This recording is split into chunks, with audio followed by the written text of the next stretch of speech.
और नीतीश कुमार जो आप जाकर खानका में चादर और टोपी पहनते हैं तो उनको नीतीश कुमार को समझाएं या नीतीश कुमार गलत है और ये दलाल गलत है। ये आरसीपी 2 बने हुए हैं। एक तिरहुत के जो स्नातक क्षेत्र के वोटर हजरात हैं उनसे हम मुअद्दबाना गुजारिश इल्तिजा रिक्वेस्ट कर रहे हैं। हमारे साथ एहतशामुल हसन रहमानी साहब है जो मजलिस इत्तेहादुल मुस्लिमीन के कैंडिडेट हैं ग्रेजुएट कंस्टिट्यूंसी के। जो पढ़े लिखे तबके हैं, जो पढ़ा लिखा ग्रेजुएट है वही वोटर होता है।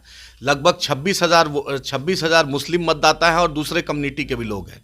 पिछले बार भी एहतशामुल हसन रहमानी साहब चुनाव लड़े थे और बड़ी मजबूती से लड़े थे, 3rd पोजीशन लाए थे। अभी बैरिस्टर असदुद्दीन ओवैसी साहब, अख्तरुल ईमान साहब का इन्होंने दामन थामा है, मजलिस इत्तेहादुल मुस्लिमीन का इन्होंने मेंबरशिप ली है। मैं तिरहुत के तमाम वोटरों से मुअद्दबाना गुजारिश है कि हर मुद्दे पर अगर बैरिस्टर असदुद्दीन ओवैसी साहब बोलते हैं, अख्तरुल ईमान साहब बोलते हैं, तो आपसे यही गुजारिश है कि आप पढ़े लिखे हैं, आपको एक फ़ैसला लेना है जो आपके हक़ में हो। एहतशाम साहब आप ही के इलाके के हैं, क्योंकि ना ये आपके इलाके के इन्होंने वोट वहाँ के वोटर भी हैं और आपसे अपील भी है। मदरसा टीचर जो हैं, जो उर्दू हिंदी और शिक्षक जो हैं, टीचर हैं, जो ग्रेजुएट है उस इलाके में, इंजीनियर है, डॉक्टर है, एडवोकेट है, सीए है, सीएस है और सभी तमाम पढ़े लिखे लोग हर मुद्दे पर बैरिस्टर असदुद्दीन ओवैसी साहब, अख्तरुल ईमान साहब, बिहार में मजलिस इत्तेहादुल मुस्लिमीन आपकी नुमाइंदगी करती है।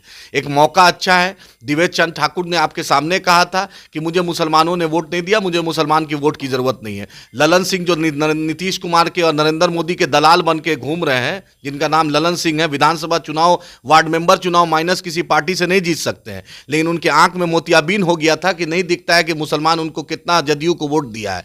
उनको नहीं दिखा कि बेला में मुसलमान के वोट के चलते वो जीते। उनको नहीं दिखा कि नीतीश कुमार टोपी और गमछा लगा लगा के, साफा लगा लगा के अफ्तार पार्टी में जाते हैं। जब वो राजद की दलाली कर रहे थे, जब राजद और जदयू में दलाली का नाम ललन सिंह कर रहे थे, तो उस वक्त भी अफ्तार पार्टी ही से शुरुआत हुई थी जो महागठबंधन की सरकार बनी थी। तो उस वक्त ललन सिंह को नहीं दिखा था, क्योंकि शुरू से उनकी राजनीतिक दलाली रही है, इसलिए मुसलमान को उनको शक होता है। उनकी औकात जादव से नहीं पूछने की, उनकी औकात दूसरे जात से पूछने की नहीं है, क्योंकि मुसलमान सबसे कमजोर कड़ी रखता है, इसलिए ललन सिंह ये बात बोलते हैं। ललन सिंह से पूछिए कि जब मुसलमान के दरवाजे पे भीख मांग रहे थे नीतीश कुमार 2014 के चुनाव में, नरेंद्र मोदी हट गए थे, तो वही संतोष कुशवाहा को पूर्णिया के मुसलमानों ने जिताया और नीतीश कुमार के घर में नीतीश कुमार को वही मुसलमानों ने बिहार शरीफ और अस्थावा और हसुआ के लोगों ने जिताया है। और नीतीश कुमार जो आप जाकर खानका में चादर और टोपी पहनते हैं तो उनको दिखता नहीं है। नीतीश कुमार को समझाएं या नीतीश कुमार गलत है और ये दलाल गलत है। ये आरसीपी 2 बने हुए हैं। एक दलाली करके नरेंद्र मोदी का आरसीपी करते थे, ये दूसरे दलाल है।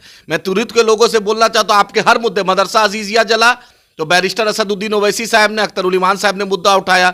2459 मदरसा पे अख्तरुल ईमान साहब ने उठाया। मॉब लिंचिंग पे अख्तरुल ईमान साहब ने उठाया। उर्दू टीटी पे अख्तरुल ईमान साहब ने उठाया। उर्दू अनुवादक पे अख्तरुल ईमान साहब ने उठाया। बिहार ही नहीं, देश के मुसलमानों के, मजलूमों के ऐसे कोई मुद्दे नहीं है जिसमें एमआईएम ने नहीं क़यादत की है। फैसला आपके नबी के शान में गुस्ताखी हुई, अगर सबसे पहले बोला तो उसका नाम बैरिस्टर असदुद्दीन ओवैसी साहब है, इम्तियाज जलील साहब है। हर मुद्दे पर आपका हम बोलते हैं, राजद की गुलामी से निकलिए, राजद के मानसिकता से निकलिए। राजद जब शहाबुद्दीन साहब का नहीं हुआ, जब तनवीर साहब का नहीं हुआ, जब तस्लीमुद्दीन साहब का नहीं हुआ, जब आप ही के अनवारुल हक साहब का नहीं हुआ, तो आपका और मेरा क्या होगा? तो निकलिए, बेहतर है। 26,000 वोट है आपका, अपनी वोट की ताकत को पहचानिए। ये 9वीं फेल तेजस्वी यादव के चक्कर में मत पड़िए। इसको अशफाक करीम साहब की जगह पर राज्यसभा में इसको दिखता है संजय यादव दिखता है। जो झा जी, मनोज झा के बूथ पर एक वोट नहीं आता है, उसको मनोज झा राज्यसभा दिखता है, उसमें आप नहीं दिखते हैं। इसलिए एहतशाम साहब एक पढ़े लिखे हैं, आपके मिट्टी के हैं। हमने विधानसभा भी जीता, हमने बाई इलेक्शन भी जीता। ये ग्रेजुएट कॉन्स्टिट्यूंसी का चुनाव है। ललन सिंह को भी जवाब दीजिए कि दलाली बंद करो। तेजस्वी यादव को भी जवाब दीजिए कि 9वीं फेल, कम से कम इस बात का एहसास करो, मुसलमानों को हिस्सेदारी दो। एक एमआईएम का कैंडिडेट आपका ऑप्शन है। आज असेंबली में अख्तरुल ईमान साहब ऑप्शन है, लोकसभा में बैरिस्टर असदुद्दीन ओवैसी साहब ऑप्शन है। इसी तरह विधान परिषद में एक ऑप्शन बनने जा रहा है। एक पढ़ा लिखा आदमी आपके बीच आया है, जिसके सिर पे टोपी जैसे ओवैसी साहब रखते उस तरह है, दाढ़ी भी ओवैसी साहब की तरह है, और आपके बीच का अपने लोग को पहचानिए। ये लालू यादव को यही मुसलमानों ने चपरासी क्वार्टर से शीश महल पहुंचा दिया।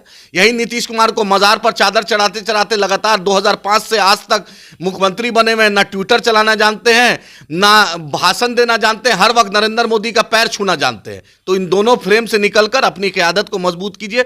हमारे भाई एहतशाम साहब को इनका बैलेट नंबर है 7 नंबर है, बैलेट नंबर पे जिताइए। पिछले बार 3 थे, इस बार 1 कर दीजिए। और बिहार के लेजिस्लेटिव काउंसिल में मजलिस इत्तेहादुल मुस्लिमीन को कामयाब कीजिए। बहुत बहुत शुक्रिया।